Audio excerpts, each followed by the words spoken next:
بنگال کے گھنے جنگلوں اور دلدلی زمینوں کے درمیان سے گزرتی ایک ٹرین بمبئی ایکسپریس اپنی منزل کلکتہ کی طرف رواں دواں تھی۔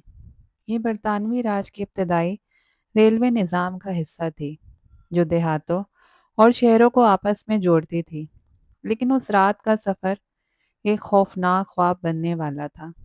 آسمان پر گہرے بادل چھائے ہوئے تھے اور چاند کی مدھم روشنی جنگل کے گھنے درختوں کے درمیان سے چھن کر زمین پر پڑ رہی تھی، گویا کوئی راز افشا کرنے کی کوشش کر رہی ہو۔ مقامی لوگ اس جنگل کو ملعون سمجھتے تھے۔ کہانیاں مشہور تھیں کہ رات کے وقت یہاں عجیب و غریب مخلوقات گھومتی ہیں، کچھ انہیں بھوتنی کہتے، کچھ راکشس اور کچھ نرا پشاچ، ایسی مخلوق جو دن میں انسان کا روپ دھارتی تھی لیکن رات کو خون کی پیاسی ہو جاتی تھی۔ ٹرین کے اندر بیٹھے مسافر ان کہانیوں سے بے خبر تھے، لیکن یہ بے خبری زیادہ دیر نہ رہنے والی تھی۔ ٹرین کا گارڈ رام دیال ایک 30 سال مضبوط جوان تھا جو اپنی ذمہ داریوں کو جان سے زیادہ عزیز رکھتا تھا۔ وہ ایک غریب کسان کا بیٹا تھا، لیکن ریلوے کی ملازمت نے اسے عزت و روزگار عطا کیا تھا۔ اس کی وردی پر مٹی کے دھبے لگے تھے کیونکہ وہ ٹرین کے پچھلے ڈبے کی جانچ کرتے ہوئے جنگل کی کیچڑ والی زمین پر پھسل گیا تھا۔ اس کی جیب میں ایک پرانی لالٹین تھی جو اس دور کی واحد روشنی تھی۔ رام دیال کا دل بوجھل تھا۔ اس کی ماں گاؤں میں بیمار تھی اور وہ اس سفر کو جلد ختم کرنا چاہتا تھا، لیکن اسے کیا معلوم تھا کہ یہ رات اس کی زندگی کی سب سے خوفناک رات بننے والی تھی۔ ٹرین کے اندر مختلف پس منظر کے مسافر بیٹھے تھے، ہر ایک اپنی کہانی لیے ہوئے۔